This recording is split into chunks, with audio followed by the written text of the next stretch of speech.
I want to talk about the reality of being a millionaire at a young age.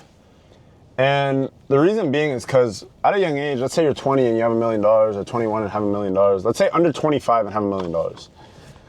You start to realize how expensive life really is, and then you really start to take things into consideration and realize you don't actually have that much money.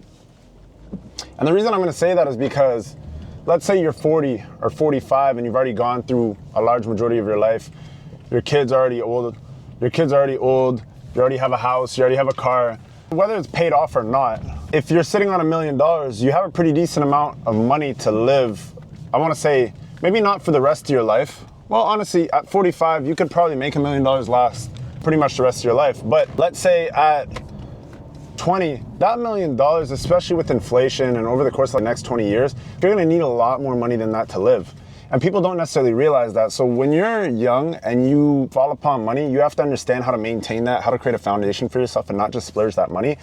And I would say that's the main differentiator between someone actually making it and someone not making it, because it's not necessarily about you being able to make that money, because at the end of the day, the money's not necessarily hard to make as long as you grind, as long as you stay consistent, as long as you have a good offer and you understand what you're trying to do and you have the right motivation behind you and the right motive to doing everything behind you. It's not gonna be that hard to make that money. The reason why it gets difficult is because a lot of younger folks don't understand how to maintain that, and every dollar they fall upon, they end up spending on stuff that they don't need to be spending it on. How much money have you guys maybe spent on alcohol or going out to the club if you're of age to do so? And how much money have you spent on things that you don't necessarily need? Some people go do Uber Eats every single day and don't even bother thinking about getting groceries and trying to just cook and preserve the funds that they have. And it's really important, especially at a young age, because you don't understand the amount of things that you're gonna have to spend money on. And sometimes your brain just doesn't have the capacity to grasp it if you haven't necessarily been in the situation to understand what you do have to be spending money on. When you have a house, and I learned this the hard way. When I moved out, I started to realize like how many expenses you actually have. Like, you have to pay for your rent or your mortgage. You're gonna have to pay for your water bill, your electricity bill. If you have a car, you have to pay for your car insurance. If you have a car payment, you have to pay for the car payment. You also have to pay for gas and all these different things, and it really adds up over time. And then on top of that, you still have to be able to feed your body and spend money on the things that are a necessity to you. For example, my gym membership is a necessity to me. And although it's not that much money, think about the amount of things that you're spending money on that are a necessity to you. And once you add all those things up, you're gonna realize how much money it actually costs to live at least comfortably. And it's difficult. It's difficult to understand that at a young age, because when you're living under your parents' roof and they're covering a large majority of your expenses, you're in a position where you don't worry about that much, and you don't realize how many other things that could consume your money down the line. Now, I'm not saying don't spend your money. I'm saying you have to understand what living above your means is, because living within your means doesn't necessarily mean you being able to support yourself right now. Living within your means is an understanding of how you're gonna be able to support yourself 5 to 10 years down the line. So with the money that you're making now, how are you gonna be able to support yourself for the rest of your life? And for me personally, the objective and what I'm trying to create right now is money to the point where I understand that 40, 50 years down the line, I'm not gonna have to worry about it. And that's why I still work every single day, because although I might be able to support myself, let's say for the next maybe 10 years, or maybe 20 years, let's say, that's not gonna support me forever. And it's also not gonna support me to a level that I wanna be at for the rest of my life. So you have to understand how to put yourself in that position. And that's why you can't allow yourself to get comfortable with what you have. $1 million might seem like a lot when you're 20, but once you start taking on those responsibilities, paying for your phone bill and everything, and that's the only money that you have, and you know that if that runs out, you don't have anything left, why would you just sit there and do nothing with it? And I think, honestly, once you guys fall in love with the process of understanding how to generate these results, you might have a bad month or a bad year, but that's not gonna knock you down, because that adrenaline rush of having these good months and these good years is what that feels like. And that's what drives you. Those results continue to push you forward. So it gets to a point where, you know what?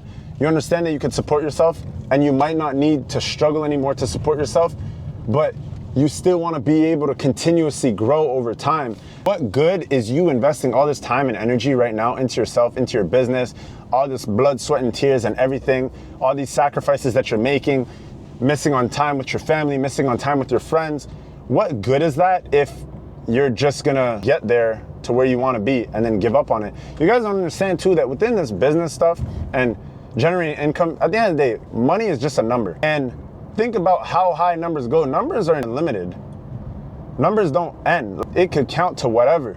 And there's endless boundaries when it comes to it. So why would you set a ceiling for yourself and be like, all right, at this point I'm good. All right, at this point I can stop working. At this point I don't need to invest any more time or anything.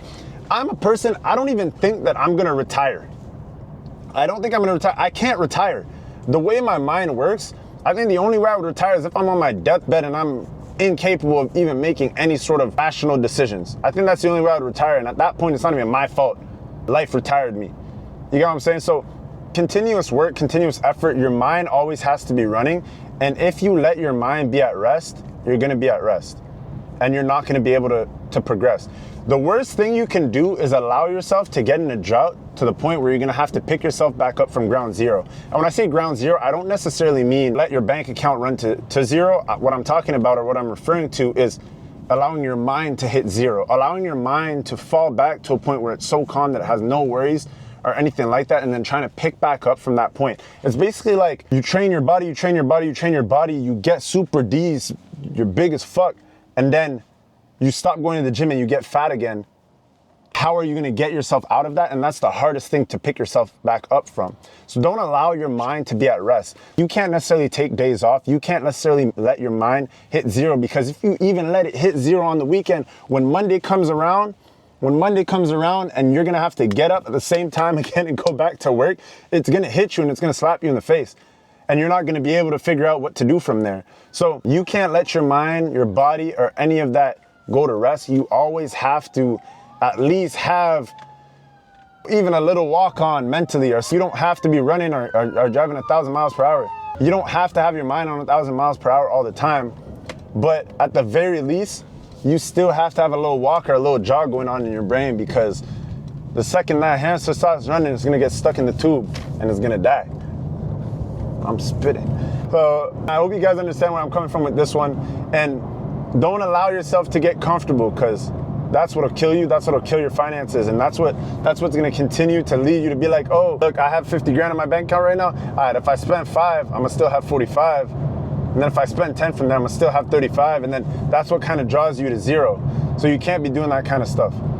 And you can't get addicted to spending money. That's probably gonna be the death of you. You have to get addicted to progress and addicted to making money. Get addicted to making money, and that's what's gonna generate more income for you. Don't get addicted to spending it. That'll bring us to the end of the video, so that'll be today's lesson. I hope you guys take everything I'm saying into consideration. Let me know in the comment section. Let me know in the comment section down below what you guys are struggling with, where you're at on your entrepreneurial journey. And I'm gonna get back to you guys with response videos. Aside from that, the live streams are still coming soon. You'll be seeing them on my channel at some point. And that brings us to the end of the video. So once again, please leave a like, comment, and subscribe, and I'll catch you guys in the next video. Peace.